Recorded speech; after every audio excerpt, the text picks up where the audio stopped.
Alright, hello guys, my name is Ben, and I'm back again with another ReZero reaction, episode 45. The beginning... I can't see the full title here, so I can see it here. The beginning of the sanctuary and the beginning of the end. Oh, last time we had a beginning of the end. Yeah. Happened in Ruby is pretty nuts. So, I guess we're going along the same lines as that. So whenever a show does that, it's not always a good thing. So, alright, so what happened last time was we finished up the trial for Amelia. She learned about the Witch of Vanity, Pandora. So learned more about her. And for some reason, Pandora's not able to do stuff. If that makes sense. She's kind of just undoing stuff. So it kind of, she kind of is letting others do stuff. So I mean, I guess it makes sense with vanity being like the opposite of pride, but it's definitely interesting how she's like, oh, I can't do it. Like, you got to do it. I mean, I know Amelia had the key, but she could have easily forced her to do it. Been like, I'm about to kill everybody unless you open up the door. But I guess that goes against her somehow. So, all right, makes sense, I suppose. So, the beginning of the sanctuary, which was the sanctuary that they're in, it's referring to the greed sanctuary, which was the witch's graveyard, but they called it the sanctuary. So this was 400 years prior, which means Amelia is old as mess. I don't know what her mana consumption is, mana consumption rate, but it wasn't. But she was frozen for minimum 400 years. Or at least just around 400 years, minimum. No, I guess around, around 400 years. Based on timelines. Because, which would make Amelia like Aang almost. So she kind of did like an Aang thing and just froze the area around her. And then, what's that? Cryo freeze, I think that's what it's called. I think that's the terminology used. So she cryo freezed herself. If I'm correct, that's like where you freeze yourself that nothing happens and then you thaw yourself out and then you're fine. So she pretty much did that for 400 years. And we get to learn about Betelgeuse. Betelgeuse. I'm just gonna call him Geuse. I can't do that first part. Like Betelgeuse. So Geuse. And he kind of lost his mind when he accepted the witch factor, which then in turn made him try to defend Amelia from who he thought was the Witch of Vanity, pretending to be Mother Fortuna, if I have that correct. And then she died because of it, and then he lost his mind. And then 400 years later enters Subaru, who fought someone who had been insane for a long time. Quite interesting too. His face got chubbier in season 1 as well. Kind of let himself go a little bit, you know. But all right, I'm gonna go ahead and begin the reaction to episode 45. Go ahead and click the link in the description below for the reaction.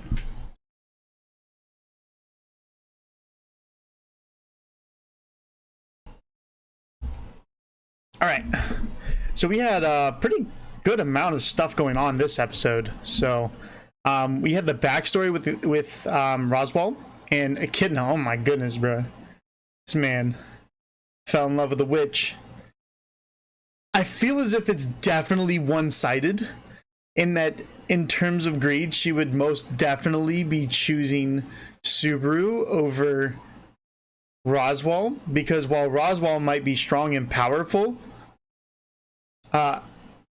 Subaru, if that contract went through, she would have been able to experience an infinite amount of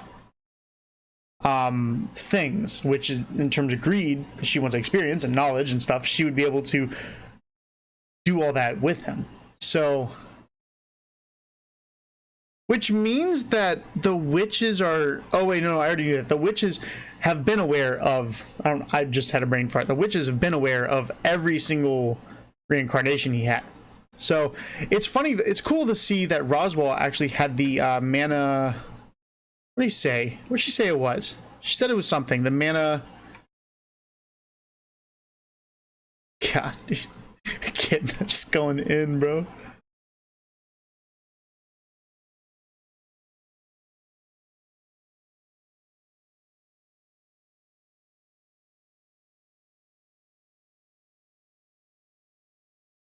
Oh, mana release. So magic release period. All right. So, if you didn't see it in the director's cut, there was a special episode which had them like doing like a snow challenge, but Puck was going through his magic release period, which caused a snowstorm around the mansion, and it was freezing like inside of the mansion and everything, but Puck just had to get it out. So Roswell does the same thing. So interesting. So he immediately, they literally showed these three having their just bonding moment, and Beatrice being Beatrice, she's very reluctant to show her feelings, but it definitely showed later on when Ryuzu herself became the core. They said something about her, they would use her od I think it was od, if I'm correct. We'll get there when we get there. I think it's around this part. I don't know what that means, right? I don't know if I can't quite remember if they've ever explained anything like that. But I did like, this was generally just a full conversation of just backstory, exposition, and everything. So apparently here, she was learning how to read and write. Wow, that's incredible. So when he came over here, she was teaching Ryuzu how to read and write. Wow, that's incredible. So that's why you didn't interrupt it, because I wasn't reading. I was learning how to write. You know what I'm saying? I mean, I guess she could have been. Was there a pen there? I don't know if there was a pen there. Looks like it's just books. So maybe she was just learning how to read. So there was the Devil of Melancholy. That's what they called him. I didn't see a name the entire time, but Echidna and him know each other. So interesting. To shorten the process, so they didn't want to do this. This man just like Sloth is very similar to Melancholy too. I mean, they're different obviously, but they're in the same tree. So I'm getting over here to this part where Beatrice started like freaking out. Lost anything? God, dude, this moment right here, it broke me. It hit hard, right? I promised to teach you how to read and write. Oh my gosh, dude, that hit me hard. I was like, Beatrice, that was rough. It was a rough watch on that part. It hit me hard. So right now, he has to, like, Subaru has to save both the sanctuary and save the mansion. How is he going to do that? I do not know. I think it was like 3 days or 4 days. So 3 or 4 days to do it. And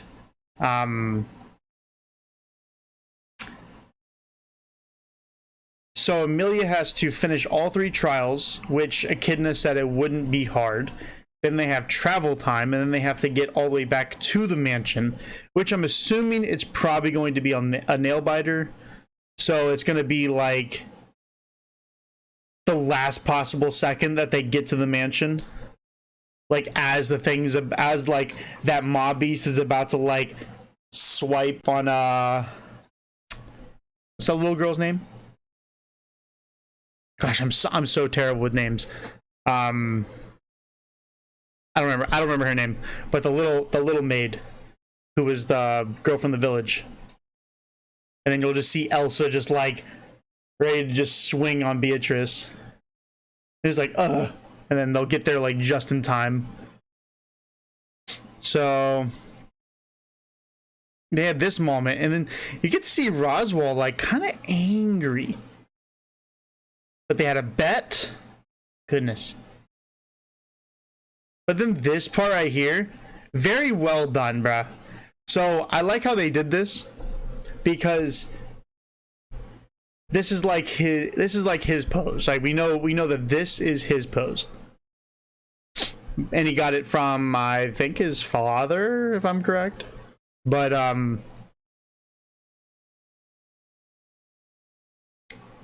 in season 1, when Amelia was at the capital, I guess that's I don't. It's been so long since I watched the first season.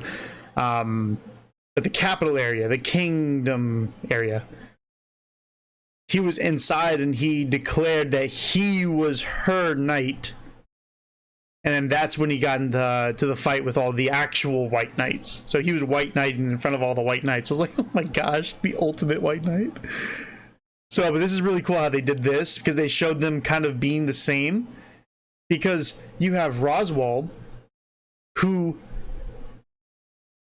had his feelings for the sanctuary due to Echidna.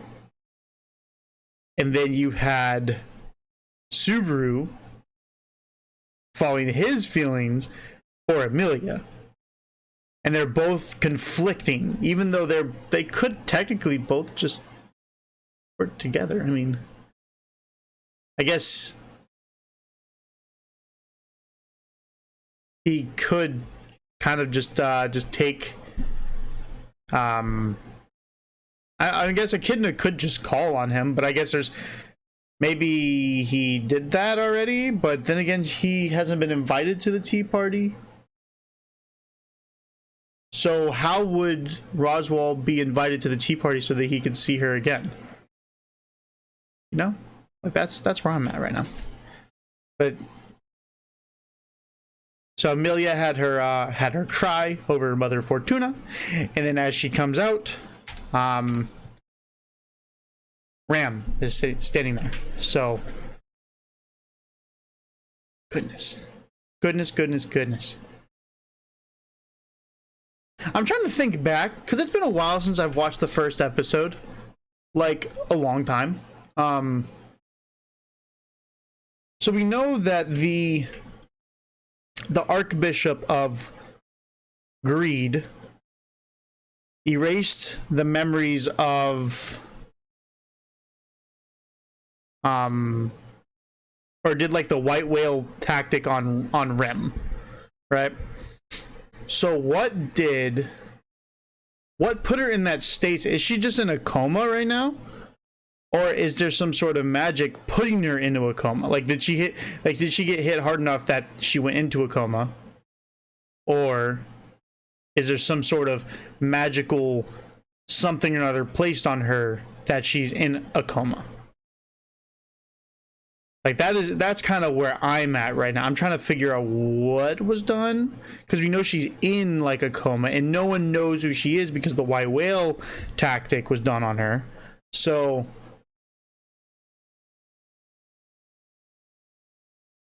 I'm trying to remember exactly what happened and why. I think I have to go back and rewatch the first episode, because I remember I remember them not knowing, and that was his point, where he couldn't go forward anymore. He couldn't go backwards anymore. And Rim had already, at that point, been white whaled, I guess. So what?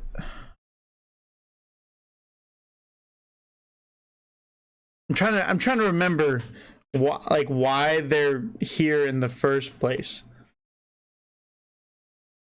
So I don't know. I'm gonna have to go back and rewatch. So either way, but that ending was also really cool. I like the imagery of the rain reversing. I thought that was really cool and creative. So kind of showing her perspective and of Subaru, you know, being her anti-rain, you know, relieving herself of the sadness, if you would. So kind of thinking like this would be like her internal world. Like if you ever watch Bleach, you know, the internal world is like the buildings all on the side of for Ichigo, and whenever he's like sad, it rains in there. So Zangetsu's like, I don't like it when it rains. So I'm kind of thinking, I'm kind of using that as like this is like her internal world, if you would. And Subaru is reversing the rain that is inside of her. So I think that's really cool the way they did that.